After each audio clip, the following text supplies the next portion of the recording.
How does the best player in the world, Magnus Carlsen, beat the French defence in only 26 seconds? In this video, I will show two bullet games. Both sides have 1 minute each on the clock. Magnus Carlsen, he's playing Andrew Tang in these two bullet games. Both players have bullet ratings over 3,000. Timestamps are below for you to move around the video. We have live recording of game 1, then the analysis, and then live recording of game 2 with the analysis, and that's it. But for the critical moments, I'll do a quick analysis and then go straight back to the live game. This will keep happening until that bullet game is over. If it's your first time here, hello, my name is William. Let's begin. Let's see how the best player in the world beat the French defence in only 26 seconds. We had the French advanced variation. Bishop d3. Bishop b5, take. Whoa. Carlsen has white. Tang has black, e4, e6, d4, d5. We have the French defence and now the advanced variation. Black now strikes in the centre with c5, trying to break up the structure. White just maintains it with c3. Black now plays queen b6, putting another piece on d4. White defends his centre. So notice at the moment we have pawn, knight and queen defending your centre. Bishop d7. Not knight c6 at the moment. Andrew Tang, he's going for the way defence. Bishop d7 out to b5. Trying to swap off this bishop. When you play the French or you play against it, you will notice this bishop is trapped behind its own pawn. It tends to be a good strategy to get rid of this piece. But watch how Magnus handles this.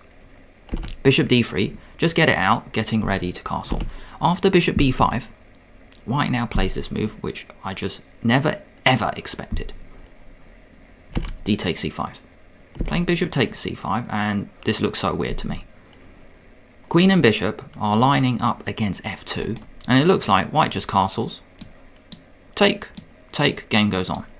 But I can't believe it, because in this position, after bishop takes c5, white now plays b4, encouraging black to take on f2, which is a blunder. In the game, bishop back was played, which isn't actually that good. If you play bishop takes f2 check, which is worse, you just go king e2. And the bishop is now trapped. Let's say you get these bishops off, and rook f1 is coming next. That bishop is trapped. It doesn't actually have a good square out. So after b4, the best move is actually to take on d3 first. Bishop takes d3. Now you can't take this because after queen a6, this bishop is stopping white castling. So you just take back and you play bishop back to f8, which looks such a strange move. Bishop all the way back, so then this knight can actually come out to f5, let's say. Or even like this. Knight here, knight to c6. This knight can come to d7, then this bishop can come out, and then black can actually castle. So let's just play a few moves. Castle, knight e7, rook e1, let's say, knight c6. Bishop f4, bishop e7, knight d2, castle, knight d7. So this is a way for black to get his pieces out. Whoa. Queen a6, and now a4, and now he can castle. Whoa, so quick. Okay, you might get rid of it, and then you put something on b3. b3, d4, just positional. Queen attacks this, so that's why rook in the way. b5, attack the knight. Where's the knight going? Gotta go back home. c4, open up the center, and where is that king going? The problem is, you go bishop e3. You get your bishop out with tempo, attacking the queen at the same time. Queen a6. Take, and now a4. One cool option here is bishop c2. Now, you never play this move unless you actually knew it, because temporarily at the moment, black is stopping white castling. But you are going to attack this bishop very soon. If you go knight h6, a4, just attack it. Bishop stays on this diagonal to stop white castling. Knight a3, attack the bishop. Knight f5, take, get rid of it. b5, attack the queen, take, and now you can castle. And white has a huge position. Bishop e3, queen a6. In the game, Magnus took, take, and now kicks the queen away, which looks great as well. Queen moves back to d7. Queen c4 might have been better just to continue to stop white castling, but after queen d2, now you can castle. Knight a3, you're going to kick the queen away, then you castle. So let's say knight c6, knight a3, and then you're ready to get your king safe. Also, the queen looks misplaced. a4. Black retreated, castle. Knight h6, knight d2, which is a mistake. He should chop off this knight, which we're going to see in the next game. Knight h6. Coming into f5, white now has a chance to damage his structure with bishop takes knight, but he didn't take it. Knight d2. Now black could have played knight f5, but Andrew actually went knight c6 first. Now Magnus takes it. Knight b3, and in this position white is just building up. b5 is coming next just to dislodge the knight. It's an absolutely dream position for white. b3, d4, just positional. Queen attacks this, so that's why rook in the way. b5, attack the knight. Where's the knight going? Gotta go back home. c4, open up the center, and where is that king going? It's gonna come to the side. Well, rook d1, put the pressure in the middle.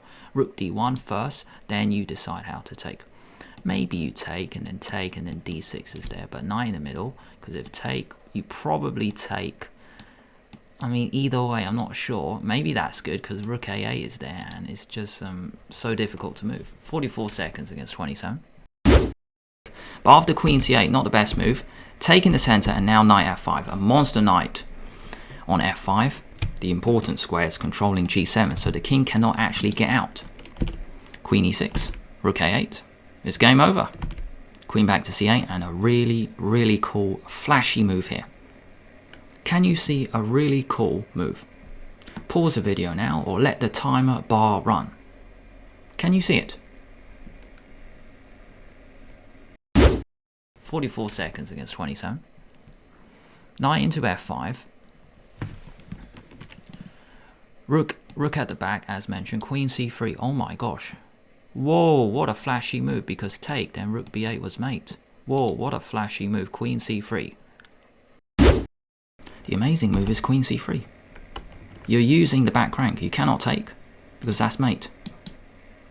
Bishop has to block. Mate. The knight does a great job guarding e7 and g7. So queen c3 is such a flashy move.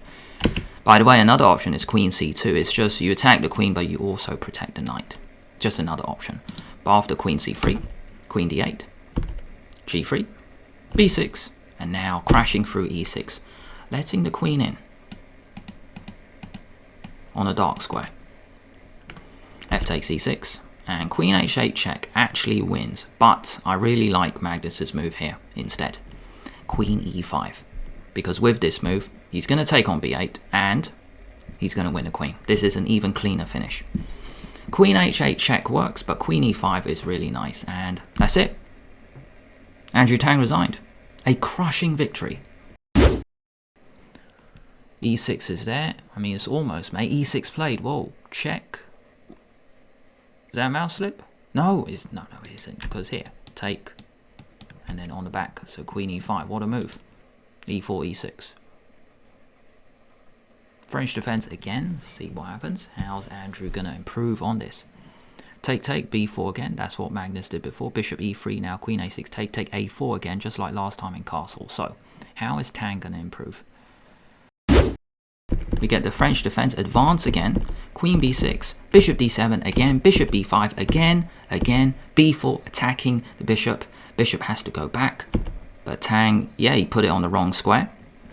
Bishop e3, bishop takes b5. Remember in game 1 I mentioned this really cool retreating move, bishop c2, but bishop takes b5 check. White has a big advantage, attack the queen, and we get this, knight h6, so this time Carlsen improved on his previous game. When the knight went to the edge, he just takes it now. Take, knight b3. So we get the same position. So how does black handle this position this time? Better. Queen c7, pressure on e5. Rook e1, defend rook g8. Now rook c1, planning to open it up. Queen and rook on the same file, rook c8. When you move your rooks in this way, you are going to leave your king in the middle. Maybe castle, king h8. Rook e1 is there. Queen d3. Maybe castle, but it's so difficult. I don't like this at all for black. He might have to change his opening. It just looks awful because the king is going to have to stay there. The queen can go d3 and then you attack h7. Played. Rook g6 like before. c4 opening it up. b5 is not the best move. Play another move. Just keeping some control. You could go g3. You could go queen d3. g3, anything else. No need to go b5 because you give black this option of knight a5. So he played it, take, Now the queen attacks the a4 pawn, but queen d3, Carlsen says, you can have my a4 pawn, I will take the pawn on h7. Rook g6, that is actually a blunder. There's a dynamic option here for black. I'm going to show you two options. The first one is, you can grab the a4 pawn, take. Because what happens if you grab the h7 pawn? You attack the rook and this pawn. It's time for a queen swing. It's always good to look out for active defensive chances in your game. Queen g4. So the queen has gone from c7 to a5. It took the pawn. Now it's on g4, defending the rook, but also threatening mate. So you stop mate with g3. Can't take, because your rook is hanging. So queen g6, finding a way to trade. And when this trade happens, I would take black here. White's structure is very weak. Bring the rook over. Rook g4, rook c4. These pawns are targets. If you ever go rook a1, you can go bishop c5. But after queen d3, rook g6 was played. Another dynamic option. Option number 2 is rook g4. Now what does that do? Well, you're actually saying I might take with the rook. Now after queen h7, you are attacking his pawn, so you just take a move out, bishop f8. Just holding your king side, because it's just very weak, these pawns, these split pawns on f7 and h6. Just hold it. And then you're saying this rook is going to take this pawn next. Also, the other one is this. Queen and rook also attack that pawn, and you cannot defend both. So this is a really cool dynamic option to get out. But in the game, in this bullet game, after all, they only have a minute each. Rook g6, c4, time to blow open the position, which is what we saw in the previous game. That's the problem with this kind of opening. Your king is in the middle, so white can always blow open the center. Take, take, take, take. So he locks it up, but then knight d4 is there. Queen d4, centralize the queen, you attack b7, take the pawn, attack the rook, attack, and rook d1, rook, queen e7 is there. So rook d8, but then queen c6 check is going to win the bishop. So bishop f2 check. What, rook e2? Rook g2, doesn't look like anything. d4. That's how bad the position is. Black felt the need to just give up a pawn just to shut it down. d4. Queen d4, bishop c5, queen e4, queen a4, queen b7. Pawn for pawn. Bishop takes f2 check. Black is getting desperate, so he throws in this check and queen a2 check.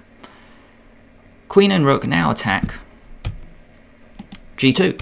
Defend with rook e2, and there is absolutely nothing. Just got to play a few accurate moves. Rook takes g2 check, take, and king g3, there are no good checks. Meanwhile, this rook is attacked as well. Game over. Because black only has a queen at the attack, so queen c6 check, check, queen back to g2. Yeah, rook g1 was fancy. I don't know, just put the rook there. Queen c2 offering a trade, and I don't feel like there's any attack. There's no attack. Take, check, hide, king can hide somewhere. Oh, queen e3 is there, safe. Rook e2, and he's up 10 seconds. 1, 2. And now we have a cool mating pattern coming up. Queen d4, great move, because after this move, we have a really cool pattern. Worth remembering. The queen moves out of the way, doesn't matter, black is lost. So now it's just checkmate in 3 moves. Check, back, and then the other major piece to the back rank. Check. Rook blocks, check, and he resigned. Because after rook g7, rook d8 is mate. Maybe rook d2, rook d8, mate. King, okay, queen again. That's a check, then check, and then mate. There we go, mate. Boom. 2 crushing victories from Carlsen against the French defense. By the way, here's YouTube's suggestion for what to watch next. But if you don't like their option, you might like Checkmate Carlsen in 30 seconds. If you don't like that one, you might like Alireza Firouzja beats Magnus Carlsen in 29 seconds. Thanks for watching.